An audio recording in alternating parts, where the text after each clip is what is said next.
आज पहली बार आप तो लगातार ये बोल रहे थे कि वोट भी लेंगे नोट भी लेंगे, मगर झारखंड नवनिर्माण की शुरुआत निरसा की धरती से पहली बार नर्सरी LKG के बच्चों ने आपको नोट देने की शुरुआत कर दिया। क्या कहेंगे इसमें आप? बिल्कुल, ये एक ऐसी उपलब्धि है जो एक राजनेता के रूप में प्राप्त नहीं कर सकते हैं। ये उपलब्धि, ये प्यार, लोगों का इस प्रकार का आशीर्वाद आप बेटा बनके, उनका भाई बनके, उनका साथी बनके ही पा सकते हैं। और आज के डेट में लोग अगर आज हम लोग से बड़ी बड़ी पार्टियां, हम लोग अभी स्थापित नहीं हुए हैं, हमारे दल से कोई मुखिया नहीं है, लेकिन उनको हमसे खौफ है, हम लोग के प्रति ईर्ष्या भाव रखते। कारण यही है कि हम लोग नई विचारधारा के साथ राजनीति करने आ रहे हैं। और उसका ताज़ा उदाहरण है बाकायदा मीडिया के सामने। मुझे लगता है 25-30 की संख्या में 10 से लेकर लोगों ने 100, 200, 300, 400, 500 तक का डोनेशन दिया। और बिल्कुल जो विचारधारा हम लोग बलियापुर में स्पष्ट कहे थे कि इस बार हम लोग वोट भी लेंगे और उन्हीं लोगों से नोट भी लेंगे ताकि वो वोट हमारा तय हो जाएगा। और उसकी शुरुआत आज निरसा विधानसभा के इस खतियानी जनसभा से, संकल्प महासभा से स्टार्ट हो चुका है। और आगे भी बड़े भारी पैमाने पर ये बदलाव आपको देखने को मिलेगा। दादा, उन बच्चों के जो बच्चे नोट दे रहे हैं, उनके भविष्य के लिए आप क्या कहेंगे? कैसे उनके भविष्य के लिए हम लोग अपने भविष्य को दांव पर लगा दिए हैं। आज हम लोग जिस आयु में हैं, किसी की भी इच्छा होती है कि अपना वैवाहिक जीवन को स्थापित करे, एक अच्छी सी नौकरी को मैंने चयन करे, या फिर कुछ धन का अर्जन करे और अपने जीवन का आराम पूर्वक ऐशो आराम के साथ काटने का प्रयास करे, गुजारने का प्रयास करे। मानव जीवन बड़ी मैंने दुर्लभ के बाद मिलता है, लेकिन हम लोगों ने अपने भविष्य का त्याग इसलिए किया है ताकि उन नन्हे नन्हे बच्चों, हमारी भाइयों बहनों जिनका भविष्य आधार में है, उनके भविष्य के लिए हम लोग लड़ाई को लड़ सके। दादा, एक सवाल है कि आपकी सरकार बन गई, JBKSS राज्य में बैठ गया है, तो उसके बाद आप जो है, जो जनता का भरोसा और विश्वास आप जिस हिसाब से उठा रहे हैं, उसको आप 1932 खतियान को आप डिफाइन कैसे करेंगे, कैसे परिभाषित करेंगे? देखिए, उसके लिए हमारी एक बेहतर वकील की टीम।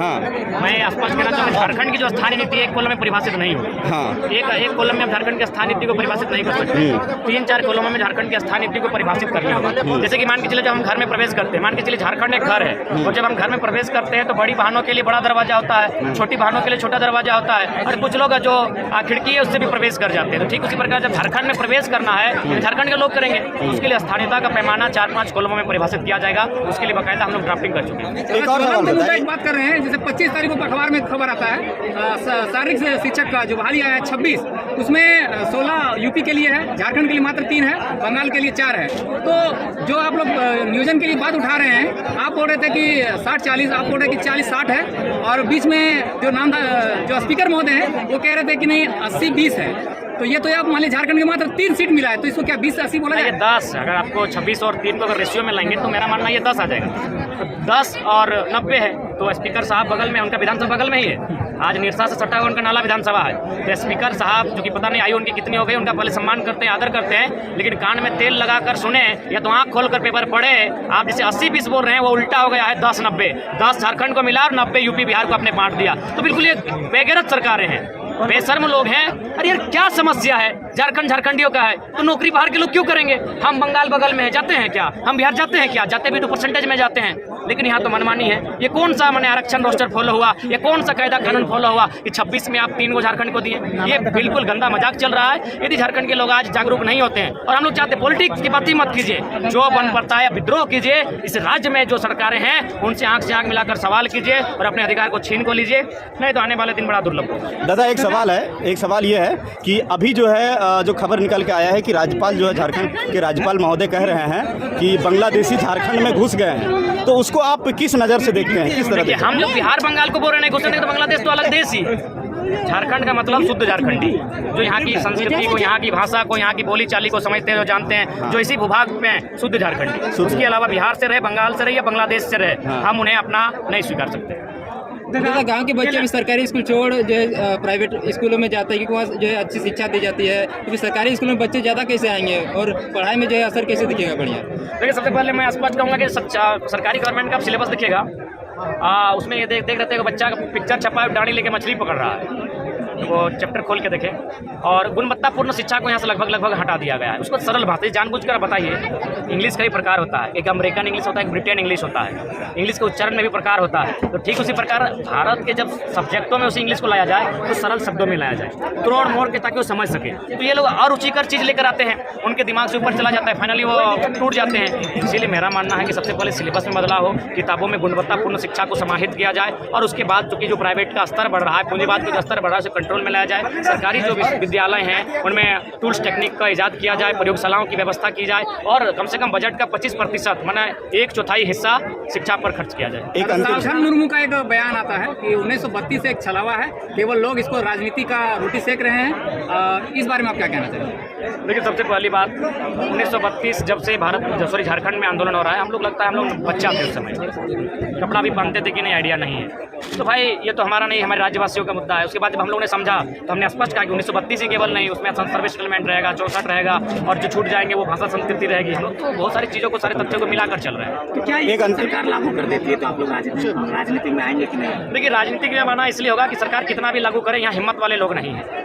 अभी उदाहरण के लिए आपका एक भारत पर्वतमाला, एक 6 लेन सड़क का निर्माण होगा, वो बनारस से कलकत्ता तक जाएगी। मेरा पूरा बात सुनिएगा, लॉजिक में है। उसमें शायद 160-65 किलोमीटर के आसपास बिहार की सीमा पड़ेगी, 22 किलोमीटर उत्तर प्रदेश की सीमा पड़ेगी और 159 किलोमीटर झारखंड की और 242 किलोमीटर बंगाल की। लेकिन जब झारखंड में वो सड़क गुजरेगी ना, तो मैक्सिमम जो जमीन हो जीएम लैंड में आएगा। और ये माइंडसेट बना के रखे हैं कि जीएम लैंड सरकार का होता है, ये गलत बात है। क्योंकि सरकार का एक नॉर्म्स होता है कि प्रत्येक 30 सालों में सर्वे होना चाहिए। आज 100 सालों में झारखंड की जमीनों का सर्वे नहीं हुआ है, तो इसलिए ये बहुत साजिश के तहत यहाँ की जमीनों को जो सरकारी जमीन बनाने का काम कर रहे हैं। जब सरकार का पैदा नहीं हुआ था, जब भारत सरकार बनी नहीं थी, जब अंग्रेज नहीं आए थे, तब से वो जमीन हमारे पास है। उस जमीन पर हम लोग जोत तोड़ करते हैं या फिर इजमाइल ये हमारा जो भी जीएम के लैंड के रूप में है, जिस पर हम लोग सामूहिक उपयोग करते हैं। तो उससे क्या होगा कि कहीं ना कहीं झारखंड के लोग फिर चले जाएंगे। अब उसके बाद और एक बात उसमें होगा, सुनने में आया कि कहीं 3000 रुपये प्रति डिसमिल दिया जा रहा है। हमने कहा कि बिहार में सहायक क्या बोल रहे हैं, बिहार में ठीक ठाक रकम मिल रहा है। क्योंकि ये भी आपको जानकारी होना चाहिए कि सभी जगह जमीन का दर एक जैसा नहीं होता है। तो झारखंड में मान के चलिए 3000 प्रति डिसमिल दिया जा रहा है।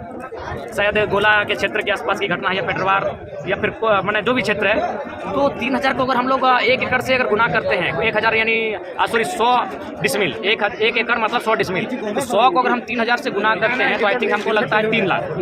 बताइए, 1 एकड़ जमीन 3 लाख में आप खरीद लिए, आपके पास विस्थापन नीति नहीं है, संसद में कोई बोलने वाला नहीं है। और मैं आपको बाकायदा जो रेलवे अभी क्रॉस हुआ है उसमें माताटान तो रामाकुंडा मेरे गाँव का आता है, वहाँ 8000 डिसमिल दिया गया है। 8000 डिसमिल यानी 8 लाख प्रति एकड़। यार 1 एकड़ की कीमत 8 लाख, मात्र 8 लाख, तो ये अन्याय है। इसीलिए मुझे लगता है कि दिल्ली में इन बातों को रखना होगा। दिल्ली में मजबूती के साथ जो लोग इस बातों को रखेंगे तभी झारखंड में एक अंतिम सवाल दादा समझ सकते हैं, नहीं तो बहुत पूरी तरफ फंसेंगे। एक अंतिम सवाल दादा, एक अंतिम सवाल ये हम पूछना चाहेंगे कि आप 81 विधानसभा पे चुनाव लड़ रहे हैं, या 81 पे जिस तरह से आपके जेबीकेएसएस के सिपाही घर घर जाके और प्रत्येक विधानसभा में तैयारी कर रहे हैं, क्या लगता है कि 81 विधानसभा में चुनाव लड़ेंगे आप? देखिए, सबसे पहली बात कि जेबीकेएसएस के तमाम सिपाहियों का, योद्धाओं का बहुत बहुत धन्यवाद कि काफ़ी कम समय में उन्होंने बहुत बड़ा प्लेटफॉर्म अपने संघर्ष से, अपने पसीने से, अपने तप और त्याग से तैयार किया है। लेकिन हम लोग बहुमत की सीटों पर लड़ेंगे, वहाँ लड़ेंगे जहाँ हम लोग अपनी एनर्जी को अगर वेस्ट करते हैं तो उसका रिजल्ट बेहतर हो सकता है। बाकी झारखंड का इतिहास रहा है, कोई भी राजनीतिक दल आज तक 81 सीटों पे नहीं लड़ी है। ये बहुत चैलेंजिंग विषय है और झूठ बोलने का कोई फायदा नहीं है। तो हम लोग बहुमत की सीटों पर लड़ेंगे और जो उत्तरी छोटा नागपुर है, कोल्हान है और संथाल मंडल का ये हिस्सा जो हमारा है और खासकर दक्षिणी का जो स्टार्टिंग हिस्सा है, उस पर हम लोग बेहतर तरीके से लड़ेंगे। डुमरी में जनसभा जो करते हैं, जो सीएम